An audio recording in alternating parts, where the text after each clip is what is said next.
Welcome to Frankly Speaking with Sandra D, where we journey beyond the surface to uncover the essence of living an authentic, affluent life.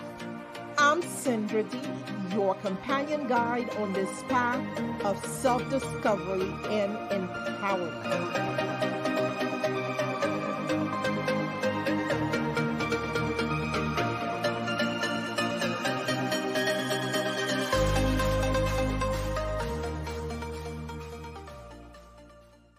Welcome to another episode of Frankly Speaking with Sandra D. I am your host, Sandra Dorsey. It is a pleasure to join you once again on this podcast. And of course, you know, I am passionate about all things spiritual. And although I'm a banker and a conflict management professional, I'm a mediator, I believe deep within is where all the answers are. So I started on my journey 20 years ago in this practice of Vipassana meditation, and I've met many like-minded individuals. And today I bring you one of my favorite meditator, but he's also on he's been on this journey a bit longer than I have Barry Lappin, and he is a Vipassana meditator and teacher. And I would like him to begin. Barry, can you please introduce yourself to the audience? Yeah, my name is Barry Lappin. I live in Ashfield, Massachusetts, which is about 20 minutes from the first center outside of India in Shelburne, Massachusetts.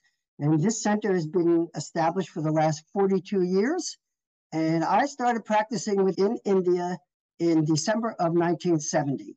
So I've been practicing quite a long time, but I would say, as our teacher Goenkaji would say, it is a long path.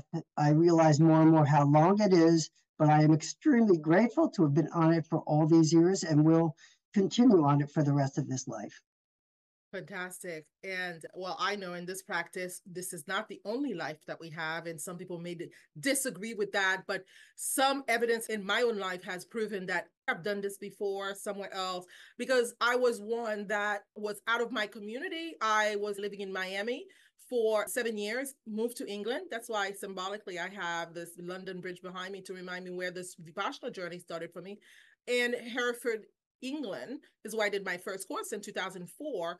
So I went to the course not knowing what it was. I thought, and I kept my eyes open the whole time. So I just was sightseeing truly because I was in England. Oh my goodness. But most importantly, I felt like I was home. I kept thinking, why do I feel so at home in the center? I'm from Haiti originally. Many of you know that. Born and partially raised in Haiti, grew up in a diplomatic family in Washington, D.C. So my life was a life of affluence. My father was a military general, ambassador, all of that. But when I found Vipassana, I felt like I was home. As a matter of fact, the head teacher who established this practice in the West, Goenkaji, who I call my teacher also, the late Goenkaji, when I saw him on the screen for the first time, he actually reminded me of my late father. And I was wide-eyed, and I just said, oh my goodness. And I listened everything he said. Also, I think I developed what you call a craving to hear the teacher. But that said, enough about me in my short intro. I will turn it over to Barry to tell us exactly what is Vipassana. Vipassana is a word that in the ancient language spoken by the Buddha 2,500 years ago in the Pali language, it means to see things as they are. So, Sandra, you said your eyes were open during your first course. You said that you were mainly there for sightseeing. Well, that ties in pretty well with Vipassana because you were sightseeing into yourself. And so Vipassana means to see things as they really are, not as we have read that they are, not as a teacher or spiritual leader has said that they are, not as some book or scripture says that they are, but by our own experience, by understanding how this mind and body work together. Can we really and truly understand how the laws of science, not the laws of a particular religion or a particular philosophy, but the actual laws of science, which are the same for every human being on the planet, no matter where we are, who we are, where we were raised, what color, religion, philosophy, or any of that. The laws of science how this mind and body work together are exactly the same for every one of us. So anybody with a clear and wishing mind to observe how their mind and body work, how I continue to tie up all of these complexes within myself, how I make my depression more, my anxiety more, my fear more, my anger more. When we begin to understand how this mind and body work together, we can actually understand how we tie up all those complexes, how we multiply those complexes, and how we can begin to untie them, how we can begin to come out of all those complexes that are continually causing us misery throughout our life, whether we are professionals, executives, or people on the street. It doesn't matter. We all work the same. Absolutely. I just went to India last year and I sat a very long course.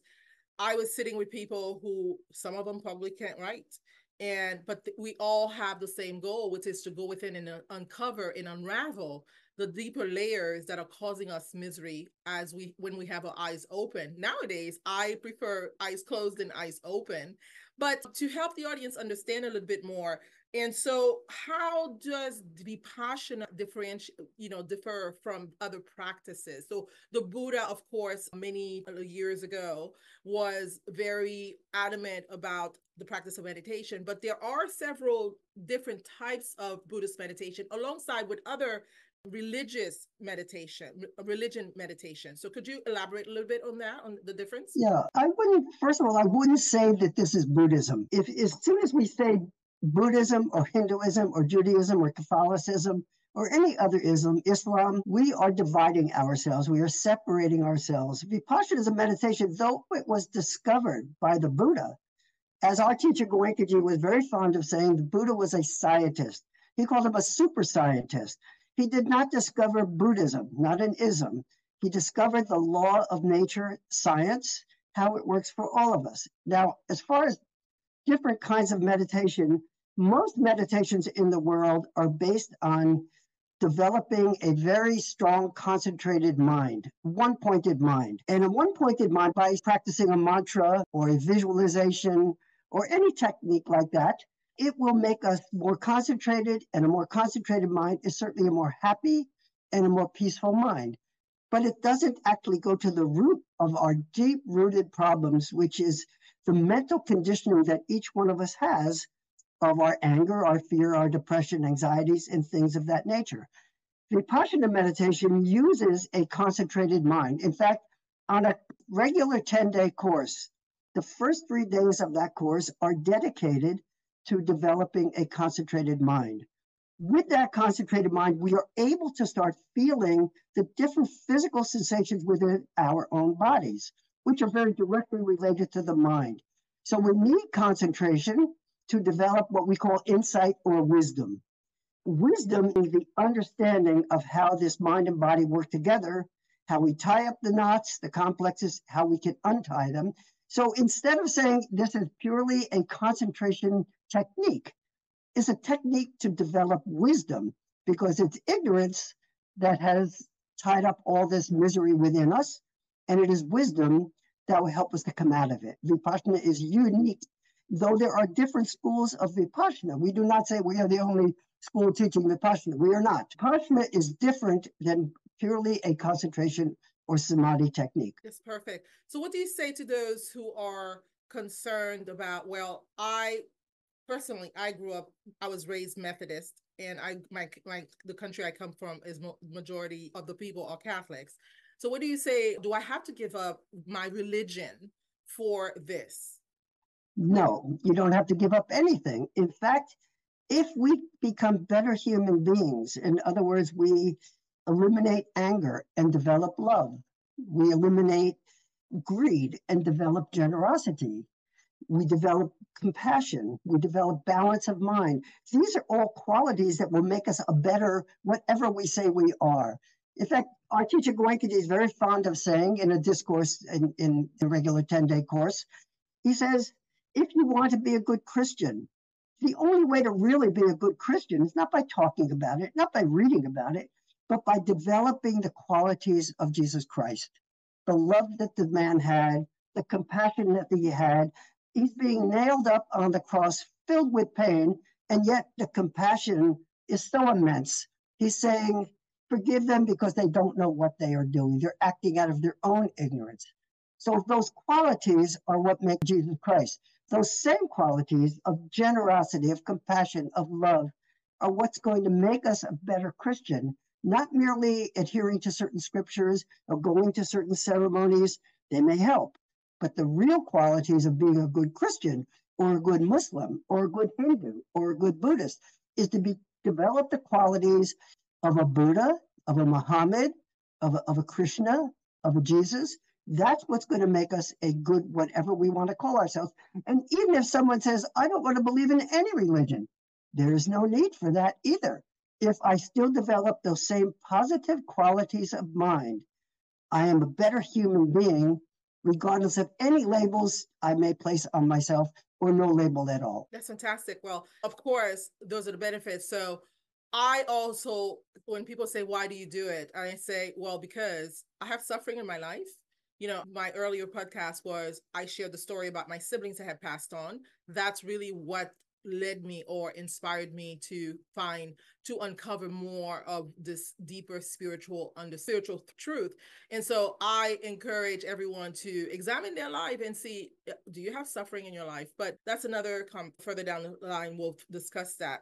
But I wanted to, so the benefits so far, I've been based on, it's a calmer disposition and how to experience the world, right? And to experience yourself in the world. When you speak about Jesus, Jesus says, I'm in the world, but not of it, which means that peace that he brought with him existed still, even though he lived in a very turbulent world.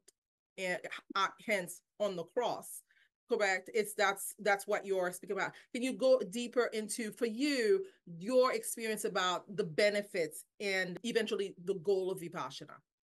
Well, I started this practice, as you did, Sandra, because of suffering within my own mind.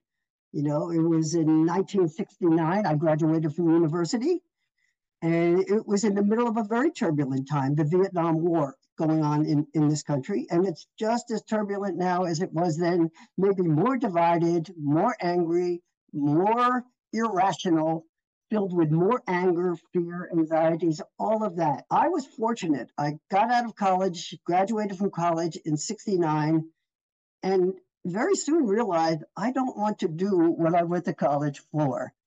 And I had to get my own self together before I could do anything, because I realized unless I'm happy within, how can I help myself? How can I do anything good in the world if I'm miserable?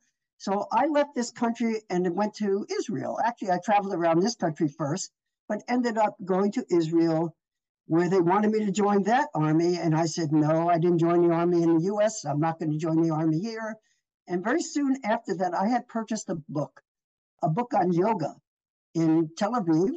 And one of the things it said in that book was doing yoga would eliminate and purify the mind of all psychosomatic illnesses. And that rang very true. And soon after that, I saw a picture in an old Life magazine. You may remember Life magazines, they were very large. This was a 2-page spread, a black and white picture of a young American with long hair, beautiful beard, sitting in the mountains of New Mexico, sitting in full lotus, watching the sunrise. It was gorgeous. When I saw that picture, I said, I'm going to India. Very soon, I got on an airplane from Israel to Turkey, and then went overland to India through Turkey, Iran, Afghanistan, Pakistan, and ended up in India. So without going into a lot of details of that story, because that's a long, involved story in and of itself, I was fortunate to meet S.N. Goenka in Bodh Gaya in 1970, December of 1970, where I sat my first course. Now, I forgot your question, and I know I'm going into a lot of other details. Oh, I'm enjoying this. Of course, I've never heard this before. As you said, when you did your first course, you felt at home. As soon as I heard Goenkaji speak, for the very first time, I hadn't gotten any instruction from him yet. I felt like I just met my father. And I had already been practicing in Bodh Gaya for 2.5 months under the teachership of Anna Garika Menin, who was a teacher of Joseph Goldstein and others, and we all became friends.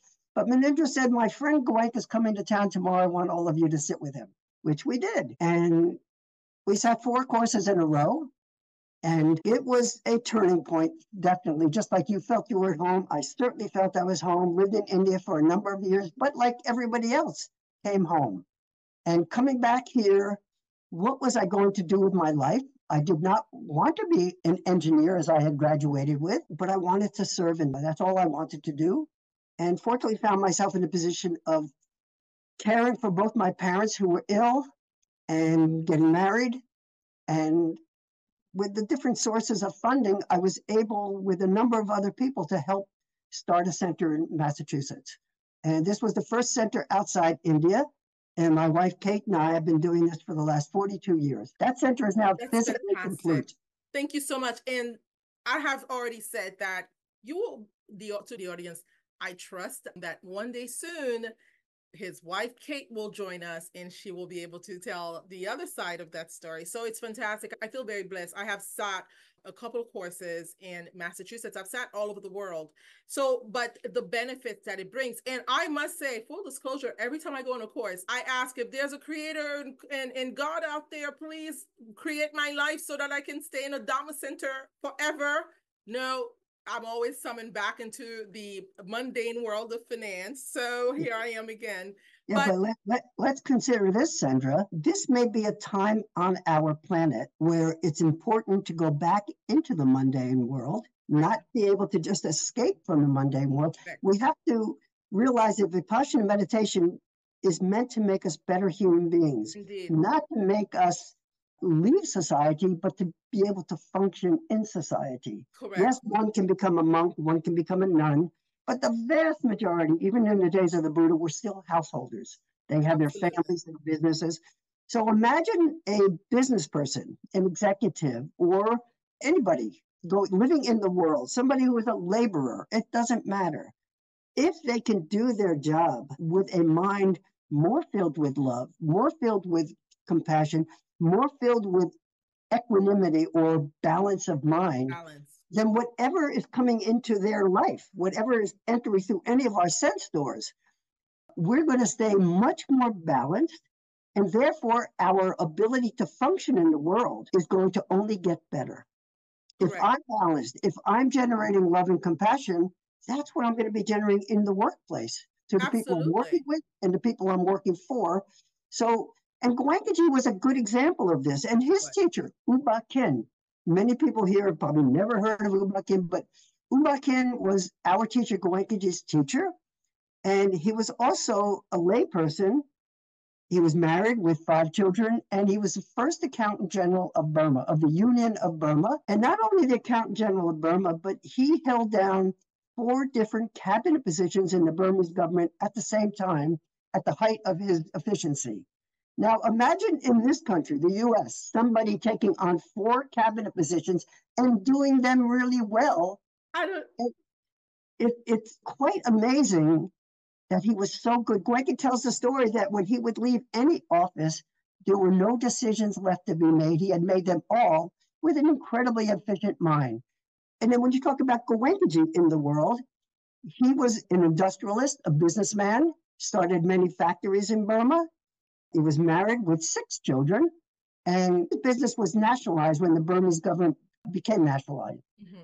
The workers in his factory cried when he had to hand over the keys to the government. And you can see that these kind of people, and those are just 2 exemplary examples, but maybe yourself and many others are really good examples of this, of people in Dhamma, people who are developing purity of mind, the effect that they will have on society, and knowing how dysfunctional our society and how divided our society is right now, the effect of people, if they become better individuals regardless of their ideology, if they become better human beings, the positive effect that will have on society. And to say one more thing about it before I turn it back over, Sandra, the very basis of Vipassana meditation, of what the Buddha taught, which was called the Eightfold Noble Path, the very basis of that path is morality. And so you cannot purify your own mind if you're still involved in any kind of immoral activity. And that we could define if one wanted to. What is immoral activity? Absolutely. And I so thank you for that to lead us to this point, because I am someone who has chosen, and I don't mind, I'm very transparent. And I tell people I have a very celibate life. And I'm choosing that because I know that deep within it brings me more peace, and it will provide a more harmonic environment when I coexist with someone. And so for me, I don't seek things outside of me. I focus on what's within, and the without will show up however it is meant to show up. And in my life, the precepts have been guiding me to how to create that more balanced existence. For the precepts are Not to kill, not to not to kill, lie, yeah, no not to sexual steal, misconduct.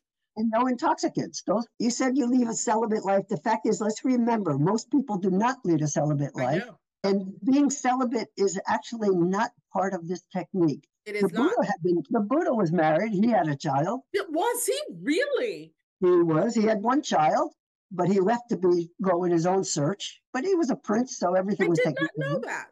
Yeah, read his life. But so he was a married man. He was a prince. But most of the teachers that we know, the modern day teachers, Goenka, Ubakin's teacher, a man named Sayatet, which means Saya. The word Saya means teacher. So Sayatet, he was a farmer. Ubakin was a government official, and Goenka was a businessman. So Correct. these are the three modern day teachers who are all householders and were not celibate, all had children, but how we do it is important. Correct. In today's world, it's so important. I mean, sensuality is there. Celibacy is not critical. What's important is how we deal with all of this sexual urges within ourselves, and can we learn to observe them, or can we do it within the confines of a committed relationship that is going to be harmonious for me And that and is the key. harmonious for my partner. Absolutely. And that is why I've chosen this life, because I've That's not been fine. able to establish based on my understanding of, based on my practice, I've not been able to experience a partnership that is complementary to my practice. So Yeah. I've just chosen the path less traveled, but it's not necessarily something that I deliberately set out to do. It just happened. And Goenkaji talks about that in his lectures. He talks about don't force it, just let it happen. And it's happened for me. And Yeah. I just want to share, and I know there are many women in the audience. I don't feel lonely. I have my community at large because I do practice all over the world, but also I'm an international banker, which means I have relationships all over the world. So, and I have a deeper understanding of what a fulfilling life is. So, which means that the superficialities that I experience, it's like Goenkaji in the beginning, he said, because he had gone through those experiences, he no longer missed them. Again, I saw the misery that existed in my home, even with all the affluence. Yes. And so there was intoxicant, someone who drank before I started practicing, and everything fell away, everything. And it wasn't forced, it was just everything fell away. But I wanted to touch on again about the goal for me as an investment banker. I'm not ashamed to say my reactions were not necessarily the ones that I'm most proud of. I have screamed a few times, hung up a few times, walked away a few times angry. But the goal of the practice is really not reacting. It's not to say that things are not going to continue to happen. It's to measure how you react to them. And I constantly take an inventory of how my reaction is. It am I angrier as a result of the same experience? Of course, there are some people in my life who have not left. My mother's one of them. She's been on this journey with me from my birth. So how I'm interacting with my mother is a way for me to measure my practice, and I'm grateful to her. So talk to me about that. And it's also, there are people who will be listening to this who have been in the practice for some time, and how to measure your progress on the journey. Well, first of all, I can say that our parents, like you say, your mother's been with you on this journey. I know from my own experience with my parents that there were no people closer to us than our parents, especially if we're single. There's a reason why we are born to a certain set of parents. There are very powerful connections to these parents, whether they're positive, whether they're negative, whatever they happen to be. There's nobody in the world who will push our buttons like our parents, our spouses, our children. Those are the closest people to us in the world. Indeed. Now, in the Vipassana world, we know that our minds, let's say you use the example of anger or walking away from a call angry, our buttons will be pushed. Our anger, our fear, our depressions, our anxieties will be stimulated by different inputs for different reasons, but for any of us. In Vipassana, what we're trying to do, understand, and this goes into the technique a little bit, understand that whatever arises in the mind, anger, fear, depression, whatever arises in the mind, manifests with a physical sensation on our bodies. In English language, we say, I feel angry, I feel anxious, I feel depressed, because you feel it as a physical sensation. So maybe some words come from a colleague or somebody you're working with that stimulate your own anger. Now, if you're a good Vipassana meditator, you understand, okay, this anger has arisen, but it is my reaction to what somebody else said. That somebody else was only or merely a stimulation for what I already have inside myself. If I did not have anger within me, they could do anything they want, I would not get angry. If I didn't have anxiety, anybody could do anything they want, I will not get anxious. But the fact is, I have those complexes in me. I'm not free of them yet. So those things, we live in the world, even if you go put yourself in a cave or a cell at some meditation center, those same things are going to be stimulated and you haven't even talked to anyone. More heightened, actually, at a meditation center, serving long-term from my own experience. So what we do is we realize that the problems are mine. I have to take responsibility for myself. But in the Vipassana world, like I said, whatever arises in the mind manifests with a physical sensation on the body. In the Vipassana world, we learn to observe those physical sensations, understand that they are just a changing phenomena. And the more I try to push it out, the more I hate it, the worse it becomes. The more I try to hold on to a pleasant sensation and it goes away, the more miserable I become. So if I'm a practitioner of Vipassana and I'm living in the world, I have a business meeting and someone says or does something I don't like, if I'm really trying to develop on this path, I will feel those sensations of anger immediately.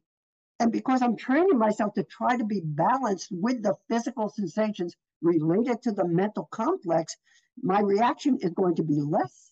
I will recognize it sooner or faster. And instead of just blindly reacting to what somebody else said or done, said or did, I actually can start to act at a balance of mind. Maybe instead of generating anger, maybe I can generate a little compassion for this person. Maybe I can generate a little love for this person. Even though there's anger going on in my mind, I'm not a slave to it because I'm able to observe it without the fully ignorant reaction to it. So I stay more together and happy within myself, even within that business meeting. And consequently, whatever action I take is going to be much more wholesome and positive, leading to a better outcome even of that meeting. And no matter what the outcome is, I'm going to be more at peace anyway.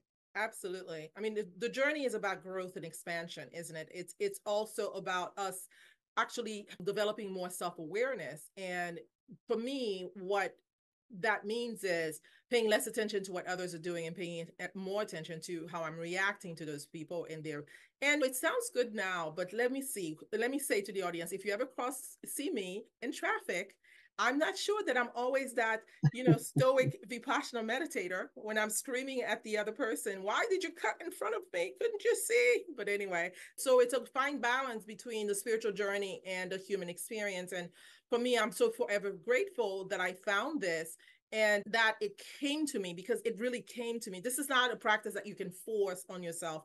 It came to me after I'd moved to London, after living in Miami for 7 years. And I found this, or it found me. That said, so the goal is really non-reaction. So I'm going to wrap up this section by asking you in the next bit we're going to talk a bit more about the technique itself and the courses that are available. So I want you to say, did you have a final word on this topic as far as the reaction, how this helps in the daily life? Yeah, I would say that it has to help in daily life. If it doesn't, we're not really practicing properly. Because if I'm practicing in daily life and it has to help me in daily life, if it's not helping me, what's the point? If I'm just as angry as I used to be, if I'm just as afraid as I used to be, if I'm just as depressed as I used to be, something is wrong. I am not practicing properly. But even though those complexes are still there, if they are beginning to diminish, if I am beginning to observe them more objectively, more equanimously, or more in a more balanced manner, then I am progressing. It's taken us a very long time in this very life to multiply and develop the complexes that we have. They do not go away overnight, but in a course, in a 10-day course, a person is going to learn a technique, or at least the outline of the technique, of how to practice at home so they can learn to start applying it in daily life. And I can also tell you, Sandra, I also lived in Miami for 7 years. And so you don't understand what that means. I do understand what it means. And I practice there every single day, 2 hours a day, taking care of a paralyzed parent. So I do understand what you're saying. Oh my goodness. Yes, yeah, well, I felt compelled to come out from among them and be separate. And definitely Vipassana is an opportunity to be separate. You're not supposed to. So we're going to get on the next segment. We're going to speak a bit about what happens, how you get to choose courses, or how you begin your journey of Vipassana. But thank you, Barry. And I got one more thing to say though, Sandra. I'm sorry. Vipassana is like, many of your viewers have probably heard of a lotus flower or a lily. A common analogy is a person who meditates, who does Vipassana properly, is like that flower above the water, but the roots are still deep in the mud, still deep down in the water. So we are a part of society. We function in society. We're not running away from society by any stretch of the imagination. We're not trying to block it out. We're trying to function in it to help ourselves and to help the rest of society in which we have relationship. That's fantastic. And the lotus flower named Sandra is going to say thank you so much. And it has been a pleasure, of course, to bring you this information. And of course, for me, that's my way of service. Of course, I serve many courses. I've been a center manager before, and I serve whenever I'm called to do. And this is my way of service, bringing this information to you. So stay tuned. The part 2 will take place in due course, and I'll bring that to you shortly. Thank you again for watching another episode of Frankly Speaking with Sandra D. And of course, we have Mr. Barry Lappin, teacher in Massachusetts, with us today. We will put all the proper information, necessary information on the meditation center at the bottom of the video and the podcast. Thank you again. Subscribe to Frankly Speaking with Sandra D and join us each week as we uncover stories of resilience, transformation, and the pursuit of your true affluence mindset. And I won't sit down, won't back out. You can't ever shut me up. Come and join me on this journey. I promise not to disappoint. Don't forget to make sure you like, subscribe, and share to be notified when a new episode is released.